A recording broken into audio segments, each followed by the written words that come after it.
नमस्कार. Yes news महाराष्ट्रामध्ये आपल्या सर्वांचे स्वागत. आज कामगार दिवस आहे, 1 मे आहे, परत महाराष्ट्र दिन पण आहे. त्या अनुषंगाने डॉक्टर बाबासाहेब आंबेडकरांची जयंती RP आठवले गटाकडून आपण साजरी केली आहे. काय सांगणार? आज विशेषतः आम्ही आजचा दिवस निवडण्याचं प्रमुख कारण म्हणजे आज 1 मे महाकरुणी तथागत भगवान गौतम बुद्धांचा बुद्ध जयंती उत्सव. त्याचप्रमाणे आजच्या दिवशी 1960 साली आपल्या प्रगल्भ महाराष्ट्राची निर्मिती झाली होती. 105 हुतात्म्यांच्या बलिदानाने या प्रगल्भ महाराष्ट्राची निर्मिती झाली होती. त्याचप्रमाणे आजचा दिवस हा कामगार दिन म्हणून पण ओळखला जातो.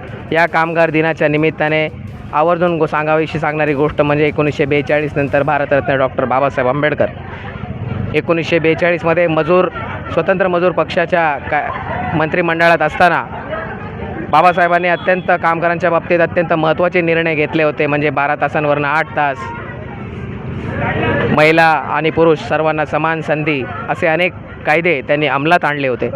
आणि म्हणून ह्या त्रिवेणी दिनाचा संगम म्हणून आजच्या दिवशी आम्ही भारतरत्न डॉक्टर बाबासाहेब आंबेडकरांचा जयंती अभिवादन रॅली या Republican party of India Vishnunagar शाखेच्या वतीने आम्ही आयोजित केली. 1 मेचा दिवस निवडण्यामागचं हेच प्रमुख कारण होतं की या तिन्ही दिवसांचा सत्कार, या तिन्ही दिवसांचा आदर म्हणून बाबासाहेब आंबेडकरांना एक विशेष म्हणून आम्हाला एक अभिवादन असेल असं मला वाटतं. म्हणून आम्ही आजचा दिवस निवडला.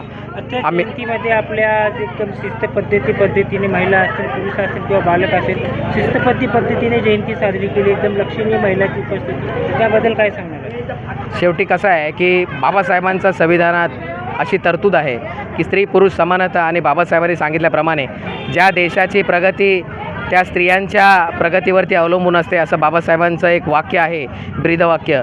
मला वाटतं की आमच्या विष्णुनगरमधील माता भगिनी आणि महिला मला वाटते बाबासाहेबांच्या संविधानावरती चालतात. केवळ विष्णुनगरच्याच वतीने नाही तर संबंध देशातल्या महिला बाबासाहेबांच्या संविधानावरती चालतात. कदाचित ही संविधानाची ताकद आहे की जेणेकरून या संविधानाला मानणारे लोक, संविधानाला मानणाऱ्या स्त्रिया, आमच्या माता भगिनी निश्चितपणे अशा प्रकारच्या कार्यक्रमाला आवर्जून उपस्थित असतात आणि नुसत्या उपस्थित न राहता जल्लोषात स्वागत करतात, अभिवादन करतात आणि सामील होतात. लोकोपयोगी कामंसुद्धा केली. तुम्ही पाहिले असेल की या विनम्र अभिवादन यात्रेमध्ये मोठ्या आमचे मान्यवर मंडळी जसे आमचे सन्माननीय सिद्धरामजी ओळसाहेब, सन्माननीय यशपालजी ओळसाहेब आलेले आहेत.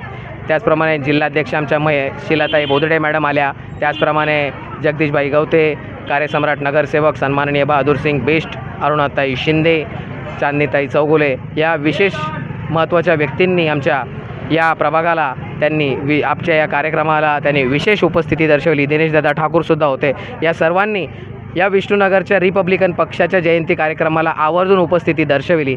याचा अर्थ हा आहे की होतात जयंत्या भरपूर, होतात अभिवादन भरपूर, परंतु विष्णुनगरची जयंती ही रिपब्लिकन पक्षाची जयंती म्हणूनच ओळखली जाते.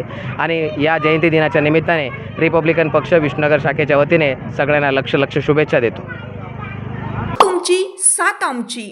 यस न्यूज महाराष्ट्र चॅनलला लाईक करा व सबस्क्राईब करायला विसरू नका.